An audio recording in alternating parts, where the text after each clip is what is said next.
50 ming rubl uchun muhojir bilan soxta nikoh tuzgan qizga jinoyat ishi ochildi. Qrimda Rossiya armiyasini haqorat qilgan 4 nafar muhojir deportatsiya qilindi. Deportatsiyadan qochmoqchi bo'lgan muhojir politsiyachiga hujum qildi. Moskvada chet ellik talaba mashinani o'g'irlab ketdi. Sankt-Peterburgda o'tkazilgan reyddan so'ng 9 nafar muhojir deportatsiya qilindi. Moskvada yuk mashinasi kuryer bo'lib ishlagan muhojirni bosib ketdi.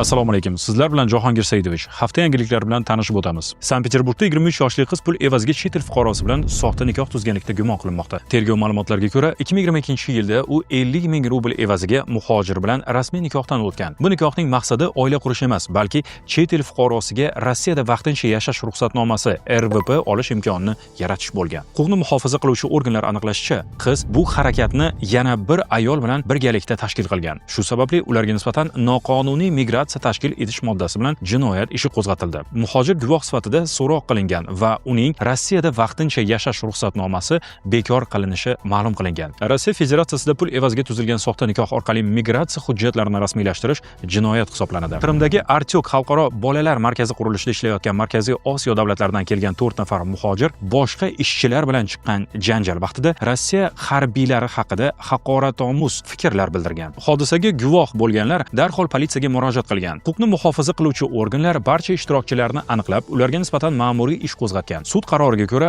har biri Rossiya qurolli kuchlarini diskreditatsiya qilish moddasi bo'yicha aybdor deb topilib, 35 ming rubldan jarima tayinlangan. Biroq jazo faqat jarima bilan cheklanmagan. Muhojirlar Rossiya Federatsiyasidan deportatsiya qilindi. Rossiyada bugungi kunda armiyani diskreditatsiya qilish bilan bog'liq qonunlar yanada kuchaytirilgan. Ayrim holatlarda agar bunday harakatlar yollanma asosida yoki moddiy manfaat uchun sodir etilsa, 7 yilgacha ozodlikdan mahrum qilish jazosi ham qo'llanilishi mumkin. Rossiyada pul yuborishda kurs ham, qulaylik ham muhim. Shu sabab o'tkazmalarni Arbuz ilovasi orqali amalga oshiring. Qalqon promokodini kiriting va baland kursda pullaringizni kartaga yoki naqd ko'rinishda yuboring va har bir o'tkazmadan cashback oling. Orenburg viloyatida Markaziy Osiyo davlatlaridan kelgan muhojir Rossiya Federatsiyasidan majburiy chiqarib yuborilishi kerak edi. U Rossiya Federatsiyasida yurish muddati tugagach, mamlakatni tark etmagani uchun sud avval unga jarima tayinlagan va Rossiyada majburiy chiqarib yuborish haqida qaror qabul qilgan. Shundan keyin u deportatsiyaga qadar chet el fuqarolarini vaqtincha saqlash markaziga joylashtirilgan. Ayblanuvchi majburiy tibbiy ko'rik vaqtida qochishni rejalashtirgan. Avvaliga tanishi uni mashinada olib ketgan. Keyin esa u yo'lning yarmida o'zining 38 yoshli birga yashovchi ayoli boshqarayotgan mashinaga o'tirgan. Bu vaqtda politsiya ularni ta'qib qilib kelayotgan edi.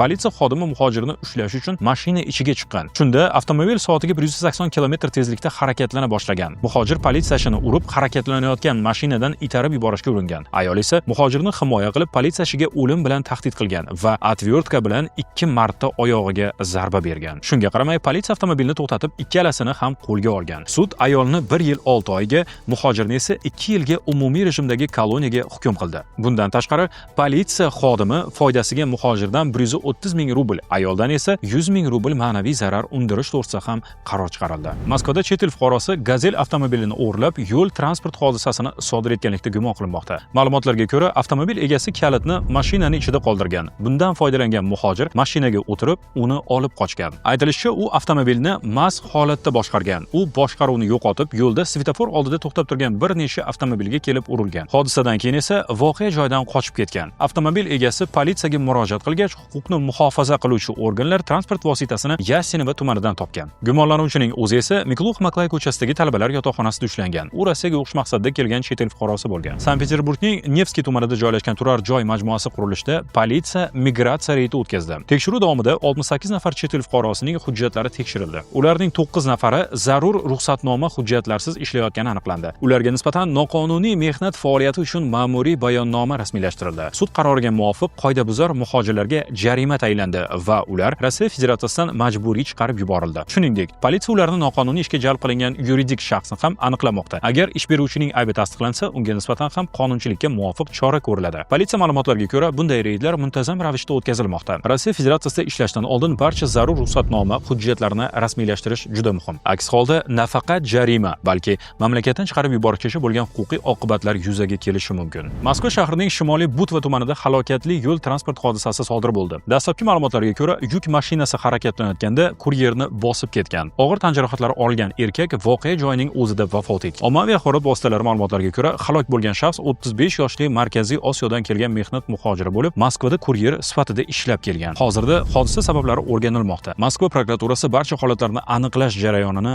nazoratga olgan. Yo'l harakati ishtirokchisi bo'lgan har bir haydovchi va kuryer harakat vaqtida alohida ehtiyotkor bo'lishi kerak. Ayniqsa, katta yuk mashinalari yaqinida harakatlanganda xavfsizlik qoidalariga qat'iy rioya qilish inson hayotini saqlab qolishi mumkin. O'ylaymanki, ushbu ma'lumotlar sizlar uchun foydali bo'ldi. Savollaringiz bo'lsa, izohlarda qoldirishingiz mumkin.